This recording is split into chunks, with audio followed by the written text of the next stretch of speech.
Hello folks, welcome to today's video. Today's session is focused on total cost of ownership. It is a very simple concept and we probably know this concept intuitively very well, but we forget to use it every time we make a purchase. So today I'm going to talk about total cost of ownership and how to use it. Sometime back I was going to purchase a printer and I had narrowed down to two models. Model A was about 130% more expensive than Model B, but they were of similar specifications. So which one did I buy? Model A or Model B?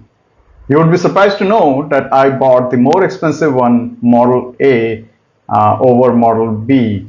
And the reason for that, well, you'll have to watch the whole video till the end to know the answer. So stay with me. Let's first define what is total cost of ownership. So total cost of ownership is basically involving all the costs that is involved with the product that you are intending to buy. So that means not only the purchase price, the upfront cost, but also the cost of acquiring that product as well as the cost of using the product during the life of the product. We are already familiar with the purchase price. We all focus on that very much. But let's look at the other two cost components, which are the acquisition cost and the usage cost. First, the acquisition cost. Acquisition cost involves cost of acquiring the product, such as cost involved with extended warranty, insurance cost, financing cost, and cost of documentation. Usage cost involves cost of consuming the product. So while we are using the product during its life, there may be other consumables, like in printers, there are toner cartridges. With cars, it's fuel. So those consumables are also part of the usage cost.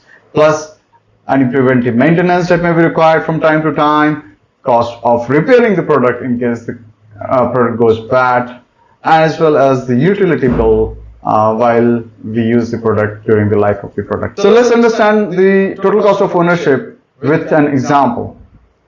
Let's say we are trying to purchase a brand new car.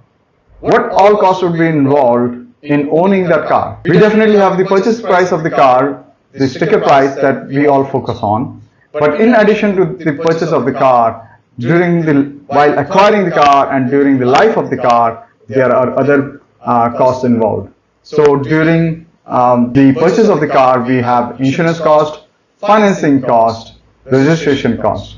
Whereas during the life of the car, we will be having costs like fuel cost, depreciation cost, and maintenance cost. All the costs collectively, including the purchase price as well as the usage cost as well as the acquisition cost, make the total cost of owning the car.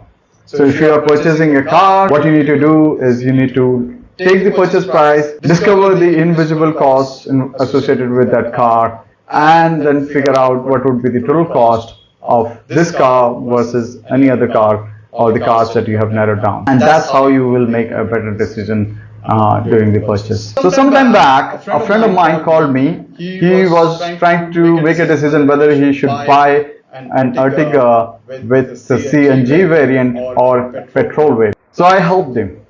I used the concept of total cost of ownership, sort of, because I didn't list out every cost component that I just showed you, but rather I just focused on two key components that were very different between the two variants between CNG and petrol. As you can see, the price of the car is definitely quite different. Price of the CNG variant is about 10 lakh and petrol variant is about 8,64,000, giving you an approximate difference of 1,80,000. The other cost component that is different between the two variants is from the usage cost, which is the cost of the fuel.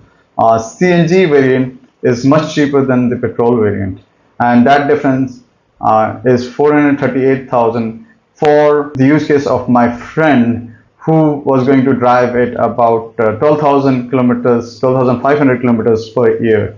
Now this could vary from individual to individual, So in this specific example, the fuel expenses were this much, whereas the difference in the car was this much, giving him a CNG advantage of 2,58,000. Hence, I recommended him CNG variant. So I told you earlier in this video that I went for Model A, which was about 130% more expensive as compared to Model B when making a decision to purchase a printer. And I did so because I did a total cost of ownership comparison between Model A and Model B. Now, here is a figure that shows the total cost of printer can be split into three components: the upfront purchase price, the service cost, and the cost of the supplies. As you can see, the printer cost is only 18% of the total cost of ownership.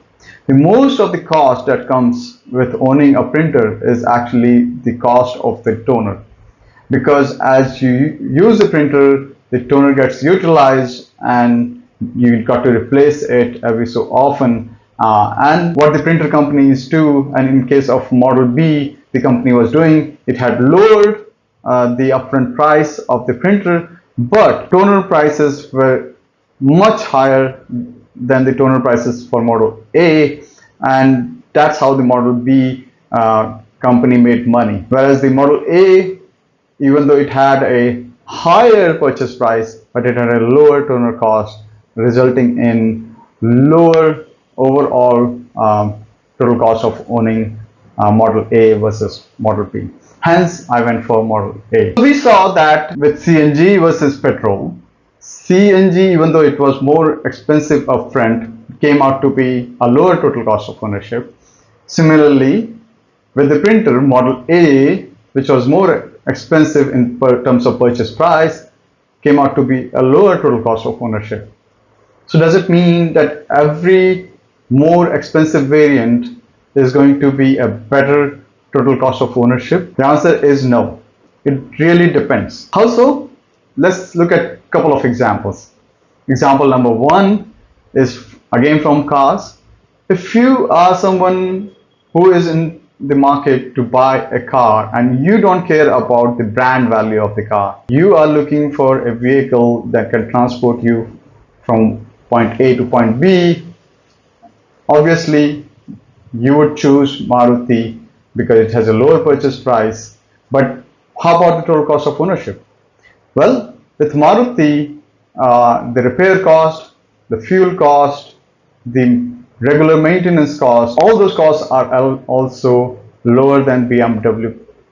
So in this case, Maruti not only has a lower purchase price, but has a lower overall total cost of ownership as well. The other example is about furniture. Let's say you are an individual who moves every 6 months or 1 year, or you are a bachelor in a temporary living and you're looking to purchase some furniture, a bed, a sofa, a chair. What kind of furniture should you buy? Should you buy an IKEA furniture, which is inexpensive and is not very sturdy, it lasts maybe for a few years? Or you should go for furniture which is more upscale and more durable, like from Royal Oak, which makes more sense. Intuitively, you will say IKEA. Yes, you are right. IKEA is a better choice because in this case, not only the purchase price of the furniture would be lower for you, but as well as the fact that you're not going to use the furniture for your whole life or for a long duration. The usage cost is going to be lower with IKEA furniture. Whereas if you are an individual with a stable job, you have a family which doesn't reallocate every so often, and you are looking to purchase something that goes well into your decorated house, maybe you would be more inclined towards using a Royal Oak kind of furniture, and that would make sense. That would provide you a better total cost of ownership as compared to IKEA. This brings us to the question: is total cost of ownership same for everyone for the same product? The answer is no, it is not. I will explain you why. While the product price which is the sticker price, is same for everyone. The total cost of ownership also includes the acquisition cost and the usage cost components. And those two components differ on the factors which are associated with the individual. In an acquisition cost, for example, financing cost, a financing cost depends on the credit score of the person. A better the credit score, lower the interest rate that the person will be paying and lower the financing cost will be. Similarly, the usage cost. As we saw with the car, CNG versus petrol, CNG is a cheaper option in the long term, but only if somebody is driving that car a lot. For someone like me who works from home, who doesn't put too many miles or kilometers on the car, I think petrol would be a better total cost of ownership than CNG. Let's summarize. Total cost of ownership includes three cost components. 1. Purchase price. 2. Acquisition cost. 3. Usage cost. When we think of all the three components while making a purchasing decision about a product, that is when we get the advantage of total cost of ownership concept. So do use this total cost of ownership concept in your everyday purchases and save money. Thank you for watching this video. Hope you liked it. If you did, please do like. It gives me encouragement to make more such videos. If you want to watch my latest videos, it will be right here. Thank you. Jai Hind.